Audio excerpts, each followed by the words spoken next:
This is the Dzogchen Sunday Lama Jigme Gyatso of the Buddha Joy Meditation School. For multiple decades, I spent about 8 hours a day, almost every day, studying, practicing, mastering, and reverse engineering the teachings and techniques of each school of meditation so that you would not have to. This is Obi-Wan Kenobi early Wednesday morning. Come, let us meditate like Jedi.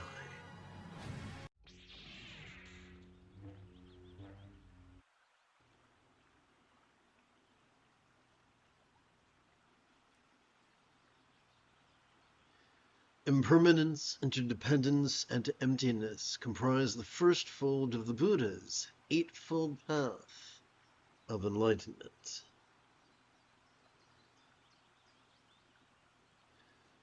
Together let us chant the Lama Kyendo. Teacher, come to this crown. Teacher, come to this crown. Teacher, come to this crown.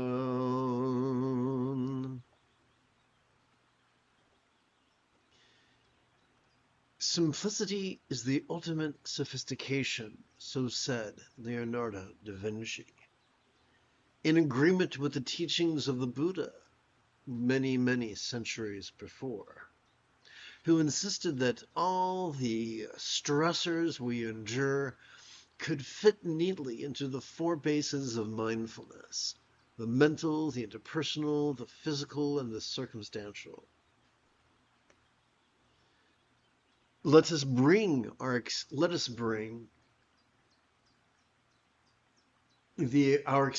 of the circumstantial into the path of impermanence by silently and mentally reciting this six-syllable figurative phrase: all lots melt into form.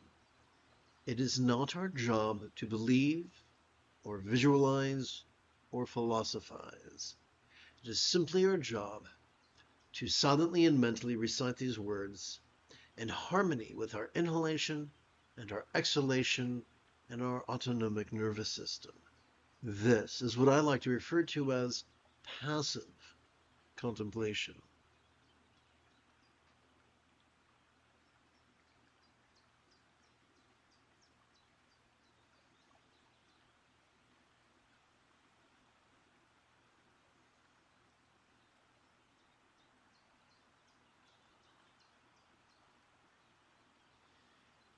As infants, lying on our back, people would come in and out of our field of hearing and our field of vision.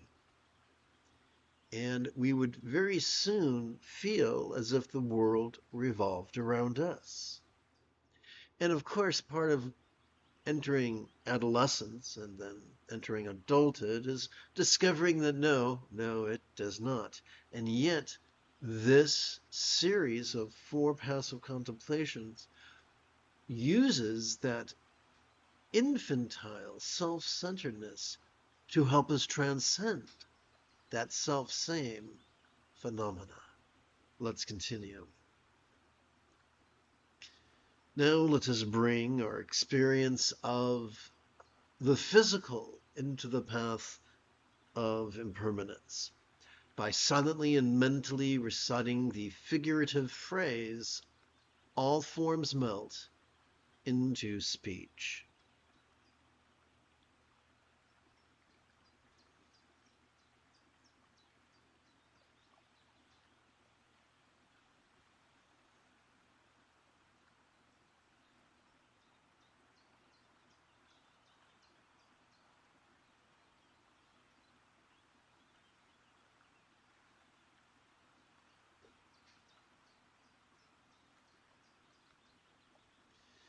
Let us bring our experience of the interpersonal into the path of impermanence by silently and mentally reciting the six-syllable figurative phrase, all speech melts into mind.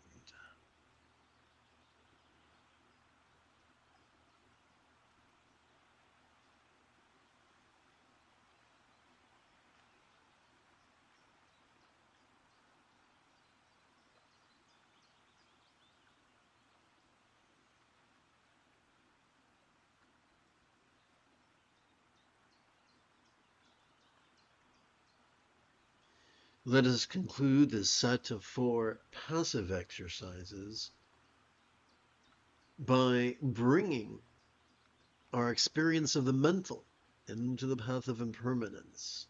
Once again, by silently and mentally reciting a 6-syllable figurative phrase.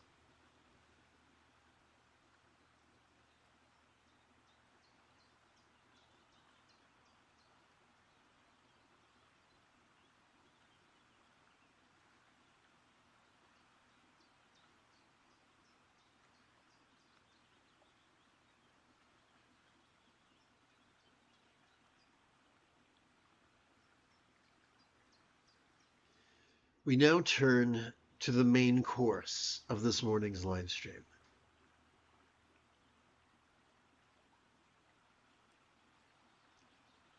Good morning, welcome aboard.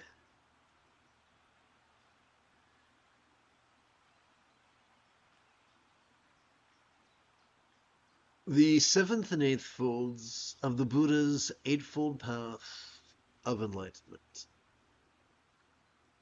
Let me phrase that.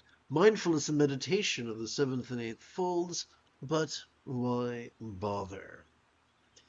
When we are conditioned for the last 13,000 years to over-focus and to actively focus and actively analyze to the point of so exhausting our dorsolateral and medial prefrontal cortex that we wind up triggering our amygdala, the seat of both anxiety and aggression. Fortunately, by passively cooperating with our autonomic nervous system, the core of our autonomic nervous system, which comprises our spinal cord,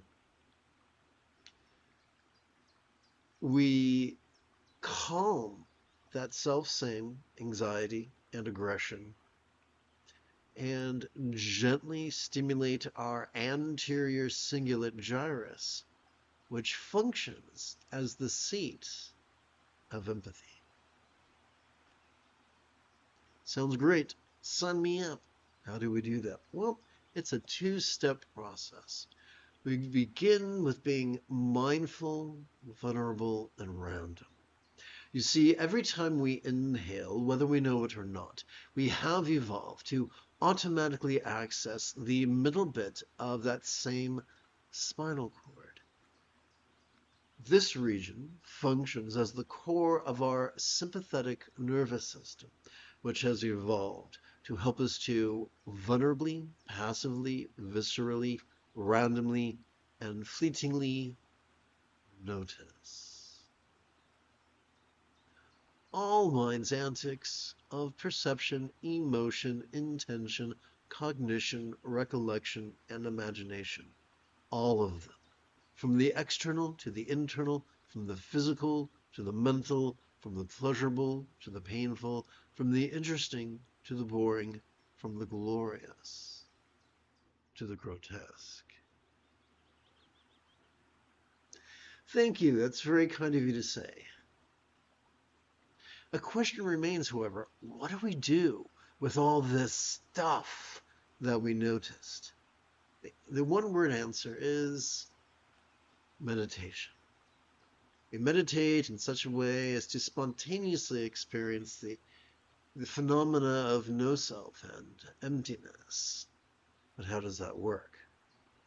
Every time we exhale, whether we know it or not, we are wired to automatically access both the tippy top and the very bottom of that same spinal cord.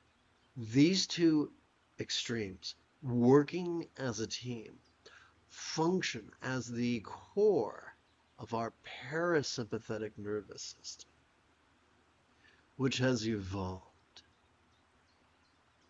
to help us to physically relax and mentally release during our exhalation to such a degree that the labels and sense of identity we might have noticed during our previous inhalation could fleetingly feel less stressful, less permanent, less defining, and even as non-graspable as a vast, empty void. A simile is only as effective as it is relatable, so we have to ask the question, what? What is a real-world example of a non-graspable, vast, empty void? How about the illusion of the infinite azure sky on a bright and beautiful cloudless morn, which, although could look tantalizing to the eye, could feel non-graspable to the hand? So no, Virginia, we do not pseudo-intellectually try to think our way to nirvana, nor believe our way to nirvana. We simply yogically cooperate with our own autonomic nervous system in a way that helps us to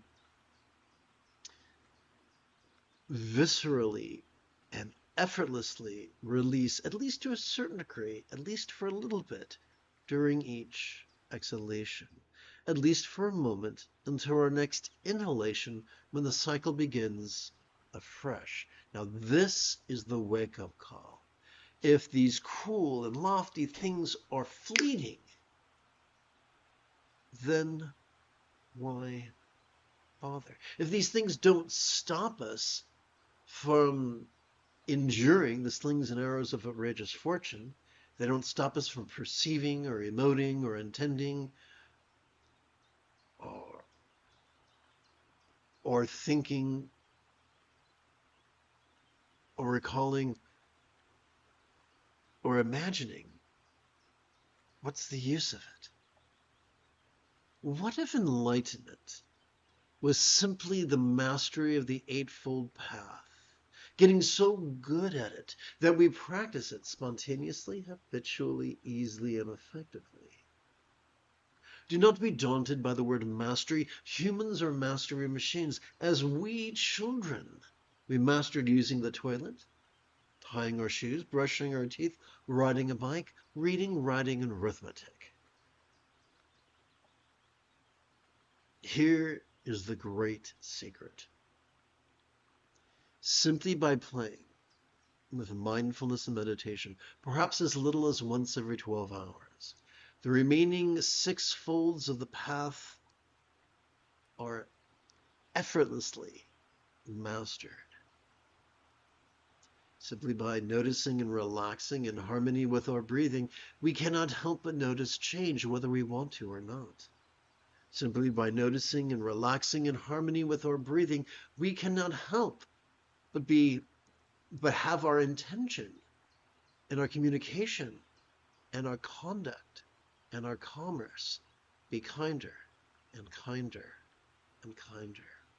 Simply by noticing and relaxing in harmony with our breathing, our choices and utterances and deeds flow not from contrived calculations nor wild scatterness, but instead from love's deeply centered spontaneity, which is known by many names, including right effort, or effortless effort, or doing without doing, or wu wei, or going with the flow, or being in the zone, or expedient means. Perhaps this is why the Buddha explained in the second to the final passage of his discourse on the 4 bases of mindfulness that one could master this path in as little as 7 days.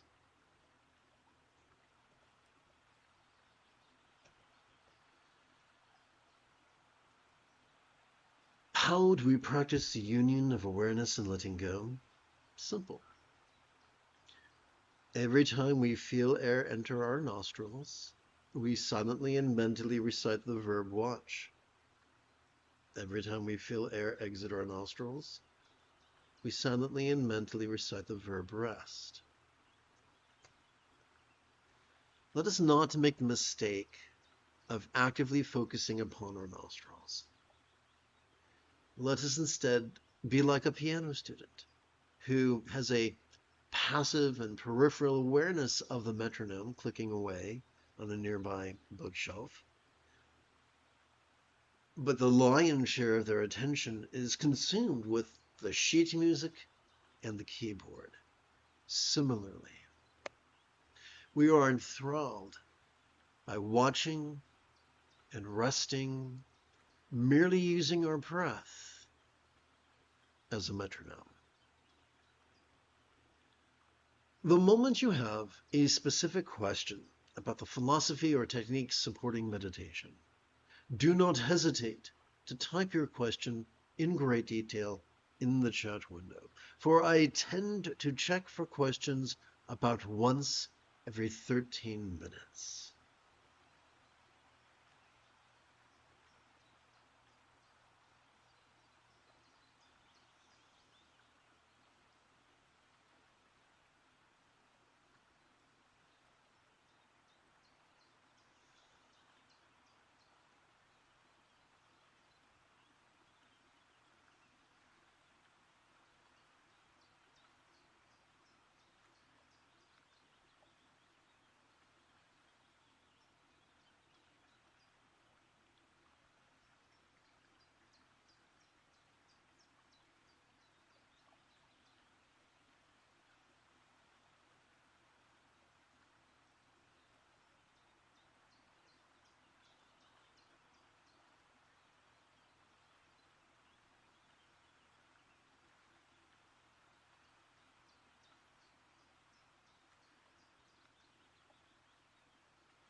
right, so a good question is raised.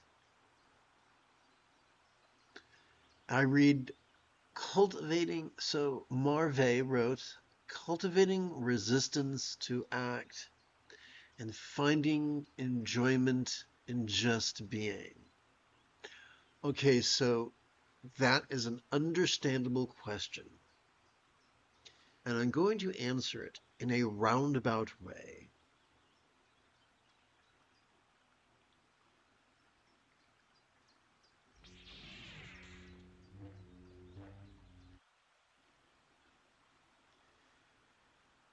Why do so many mythologies explore a fall from grace? Anthropologists and archaeologists agree that there is evidence to suggest that for approximately 300,000 years, our Paleolithic ancestors enjoyed a proto communist society that promoted individual people to be flexible, loving, rational, laid back, egalitarian, lucid, cooperative, and kind. But things change. And after approximately 290,000 years, when our ancestors experienced the Neolithic Revolution, they endured the rise of proto-capitalism that demanded of people to be rigid, fearful, superstitious, controlling, elitist, cryptic, competitive, and cruel. Perhaps this is why Sturgeon's Law reminds us that 90% of everything sucks, but not in the fun, tingling way. We went from being laid back to controlling, from being like the dude to being like the Big Lebowski, from being like Qui-Gon Jinn, groovy Qui-Gon Jinn, to be more like grumpy Mace Windu. Now let's go back. I'm going to tap button 8.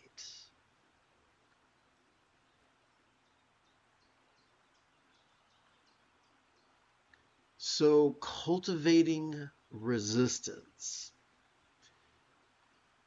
90% of meditation teachers are just dreadful.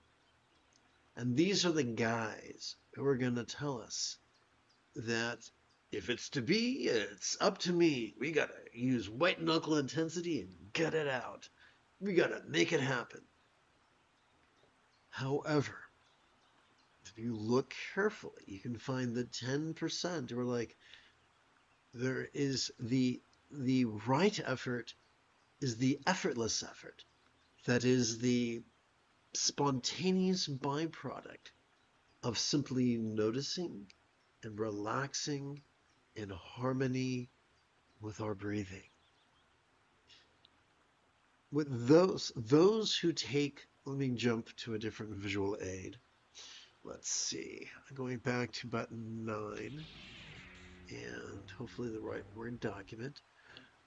Those who are defined by Yang's religious patriarchy of being rigid, fearful, superstitious, controlling, elitist, cryptic, competitive, and cruel, present a path that is difficult and lengthy, spanning multiple lifetimes. However, the minority who teach a path of being flexible, loving, rational, laid back, egalitarian, lucid, cooperative, and kind, hearken back to the second to the final passage of the Buddha's discourse on the 4 bases of mindfulness, where he explained that one could master this path in as little has 7 days. So the path of making it happen, of cultivating resistance, is the long, difficult, inefficient path. The practice of lovingly, peacefully going with the flow is the quick path. But the very intelligent person will say, what about my tendencies to act? And so here's the irony. So I'm going to go back to button 4. And let's see. Here we go.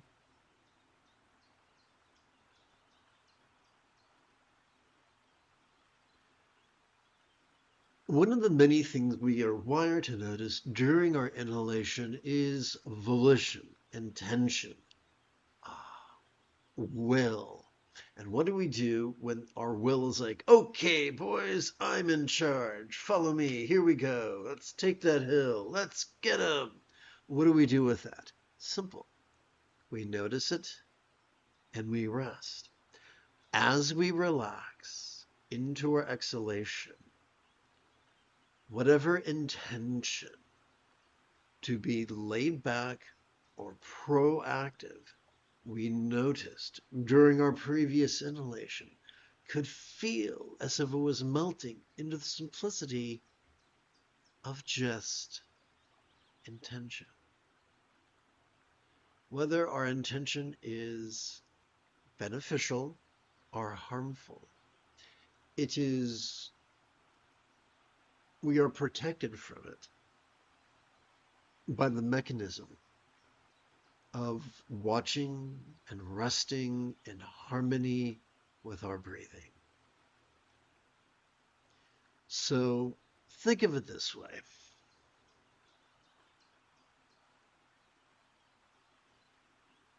What meditation is taking a relaxing break from the exhausting habit of actively competing against our own autonomic nervous system, and instead spending a few minutes, months, every 12 hours or so, passively cooperating with our autonomic nervous system through the mechanisms of watching and resting in harmony with our breath.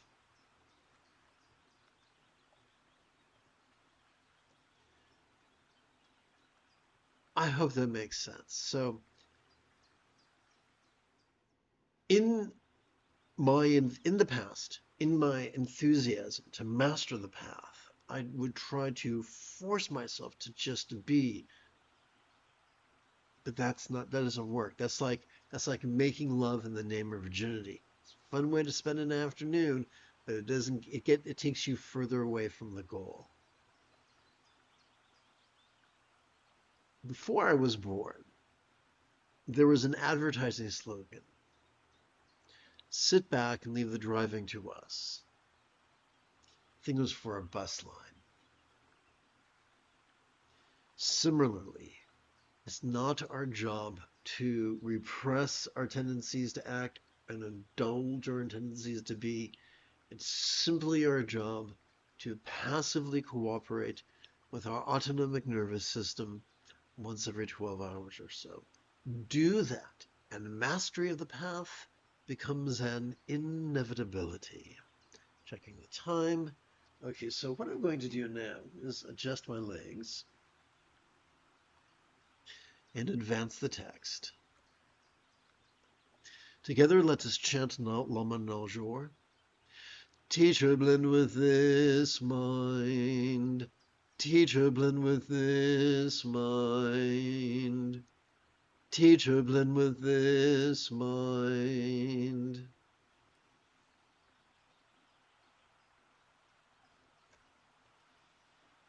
How are we going to practice the union of bliss and letting go? Simple. As we feel our chest swell with breath, we can silently and mentally recite the verb feel. As we feel our chest gently relax, subtly sink as gently we exhale. We could silently and mentally recite the verb rest. And just as the union of awareness and letting go functioned as the carrier wave of liberation's peace, this union of bliss and letting go functions as the carrier wave of enlightenment's love.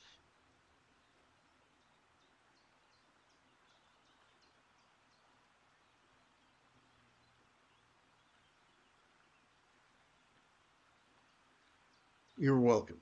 So remember that so variety is the spice of life. There are times when it's appropriate to breathe in different ways and be active and actively think. So the key to going with the flow, the key to uh, being led by love's deeply centered spontaneity is that we don't choose the rate of our breath or the depth of our breath or the dynamism of our mind. Consider, if you will, a kitty cat. Sometimes the kitty cat sleeps, sometimes it stretches and yawns and looks for something good to eat. Sometimes it bathes, sometimes it has the zoomies, and sometimes it sits perfectly still. And we are the same way. There's a time to sleep, there's a time to wake, there's a time to lie down, there's a time to sit up, there's a time to stand, there's a time to walk, and all the other stuff. So, once again, in the folly of my youth,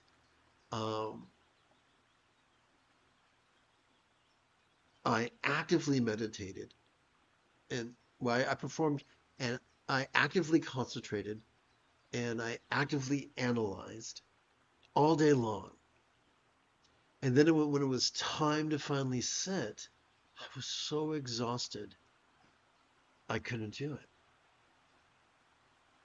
Instead of letting my brain and my body conduct the symphony, I'm going to rephrase that. Instead of allowing my autonomic nervous system to conduct the symphony comprising all the organelles of my central nervous system, I was trying to be in charge and it didn't work well. The great irony is that by cooperating with our autonomic nervous system passively, we're giving room for all the organelles of our brain, including the prefrontal cortex, to operate at a heightened efficiency, much more so than if we tried to undermine the process. Having said that, let's practice.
So the path of enlightenment is not about contriving righteousness. It's about cooperating with the mechanisms that are already there. When we play with the words feel and rest, we're not trying to coerce our autonomic nervous system into noticing and relaxing. It's already doing that. We're simply reminding our will to take a relaxing break from the exhausting habit of fighting our autonomic nervous system and simply passively cooperating with it. That's why people mention Buddha nature. Buddha nature is just a way of saying we already have an autonomic nervous system. That is our Buddha nature. We don't have to force it to do tricks. It doesn't have to do backflips. It doesn't have to do cartwheels. All we got to do is step out of its way for a few minutes every 12 hours or so.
And Marve asked a very good question. Marve communicated. Let me push the right button here. Okay, here we go. Marve wrote, in Hinduism, there's an extra month coming up. Purushottam. Is there an ideal time to advance in daily motion, like a period in the year where it is more easy to grow to samadhi? Excellent question. So many Hindu teachers teach that samadhi is this rarefied state, um, but not all. There are some teachers who will remind us that samadhi is simply cooperating with our autonomic nervous system. It's not a special state to reach for. I'm going to be annoying now. Brace yourself for the annoyance. The most special time of the year is today. The most special place to practice is here. Does here mean Southern California? No. Here means wherever you are watching my silly face. And now is whenever you're hearing my words, whether it's during a live stream or during a replay of a live stream. The only place is here. The only time is now. I have to be yucky for a minute.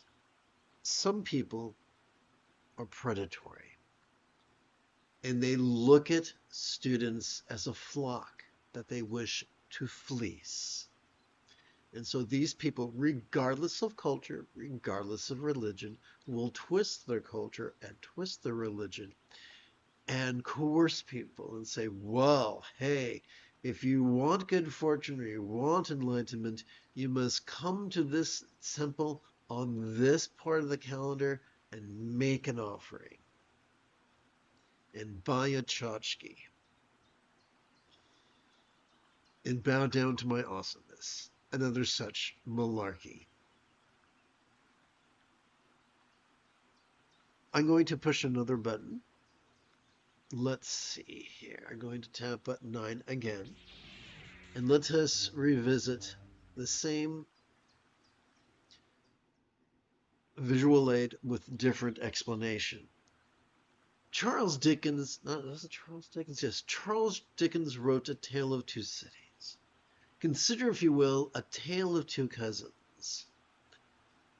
Gautama, who is known as Shakyamuni or the Buddha, and his very foolish cousin Devadatta. Now, Devadatta was cunning. He wanted to cause a schism within the Sangha and take at least half the Buddhist students away. And he did. He accomplished his goal. And he did that through being rigid, fearful, superstitious, controlling, elitist, cryptic, competitive, and cruel. Bravo him.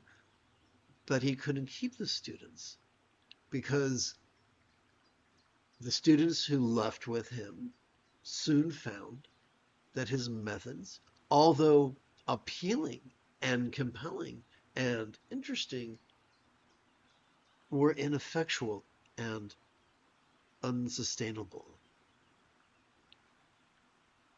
In every human endeavor, be it religious or secular or vocational or recreational or platonic or intimate, we will always find a bunch of people who think being rigid, fearful, superstitious, controlling, elitist, cryptic, competitive, and cruel is peachy keen. Fortunately, there will always be a minority who are the opposite, who are flexible, loving, rational, laid back, egalitarian, lucid, cooperative, and kind.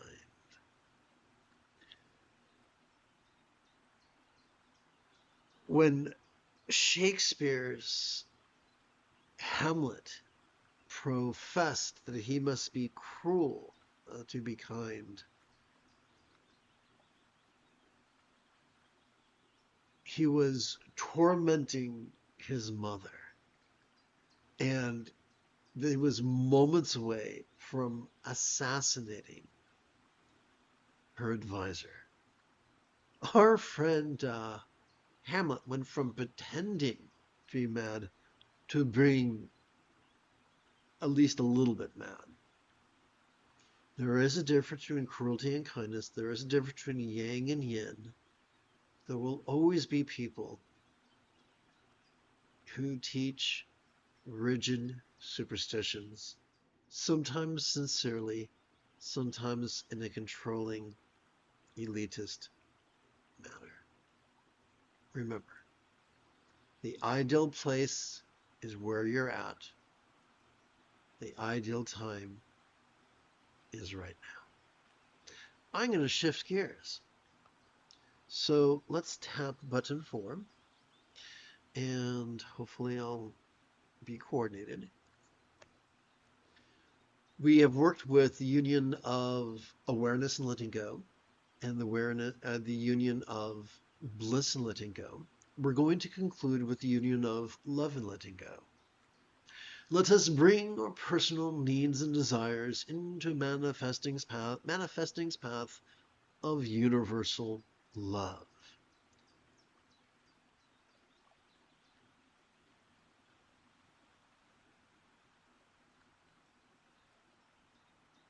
Thank you.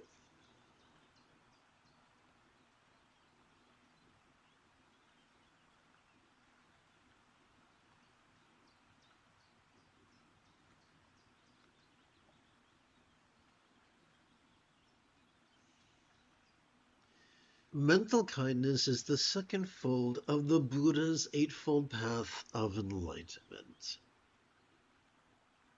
Let us train in love by silently and mentally reciting the words that lovingly wish that all minds of all beings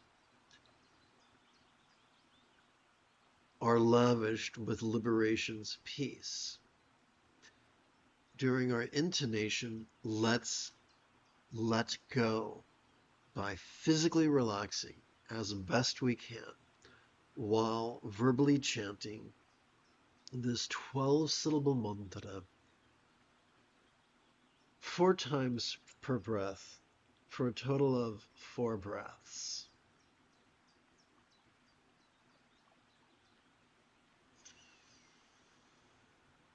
Om Muni Muni Ma Muni Yesuwa, Om Muni Muni Ma Muni Yesuwa, Om Muni Muni Ma Muni Yesuwa, Om Muni Muni Ma Muni Yesuwa. Om Muni Muni Ma Muni Yesuwa, Om Muni Muni Ma Muni Yesuwa, Om Muni Muni Ma Muni Yesuwa, Om Muni Muni Ma Muni Yesuwa. Om Muni Muni Ma Muni Yesuwa, Om Muni Muni Ma Muni Yesuwa, Om Muni Muni Ma Muni Yesuwa, Om Muni Muni Ma Muni Yesuwa. Om Muni Muni Ma Muni Yesuwa, Om Muni Muni Ma Muni Yesuwa, Om Muni Muni Ma Muni Yesuwa, Om Muni Muni Ma Muni Yesuwa.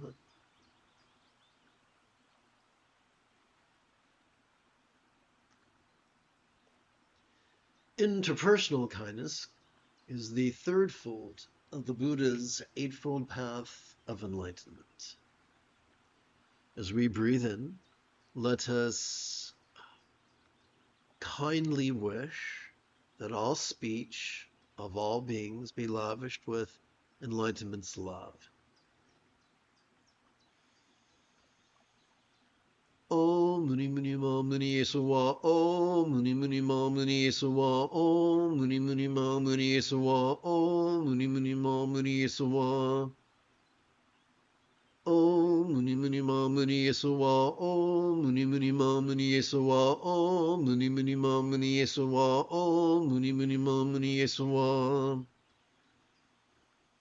Om Muni Muni Ma Muni Yesuwa, Om Muni Muni Ma Muni Yesuwa, Om Muni Muni Ma Muni Yesuwa, Om Muni Muni Ma Muni Yesuwa. Om Muni Muni Ma Muni Yesuwa, Om Muni Muni Ma Muni Yesuwa, Om Muni Muni Ma Muni Yesuwa, Om Muni Muni Ma Muni Yesuwa.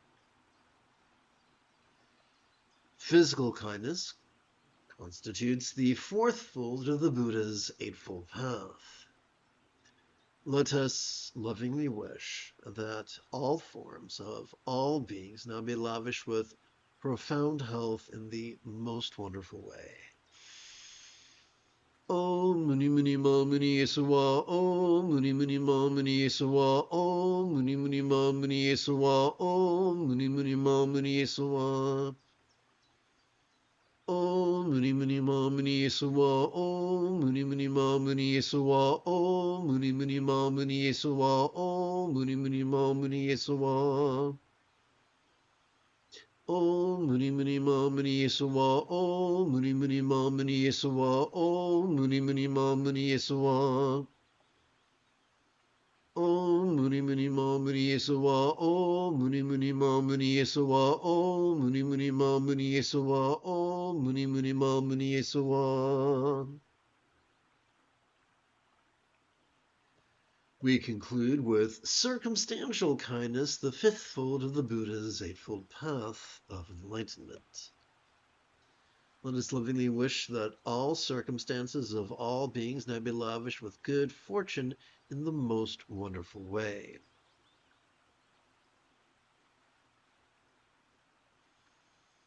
Om Muni Muni Ma Muni Yesuwa, Om Muni Muni Ma Muni Yesuwa, Om Muni Muni Ma Muni Yesuwa, Om Muni Muni Ma Muni Yesuwa. Om Muni Muni Ma Muni Yesuwa, Om Muni Muni Ma Muni Yesuwa, Om Muni Muni Ma Muni Yesuwa, Om Muni Muni Ma Muni Yesuwa. Om Muni Muni Ma Muni Yesuwa, Om Muni Muni Ma Muni Yesuwa, Om Muni Muni Ma Muni Yesuwa, Om Muni Muni Ma Muni Yesuwa. Om Muni Muni Ma Muni Yesuwa, Om Muni Muni Ma Muni Yesuwa, Om Muni Muni Ma Muni Yesuwa, Om Muni Muni Ma Muni Yesuwa.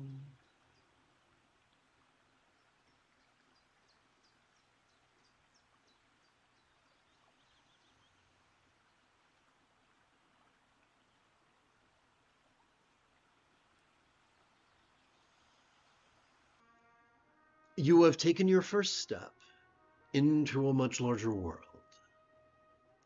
If you feel that I have earned it, you could give this live stream a thumbs up. You could even help support this channel, for Meditate Like a Jedi is made possible thanks to the generosity of viewers just like you. In approximately 11 hours, I would very much like to return to lead today's dusk group practice of meditating like a Jedi. And if you are as geeky as me, may the Force be with you always.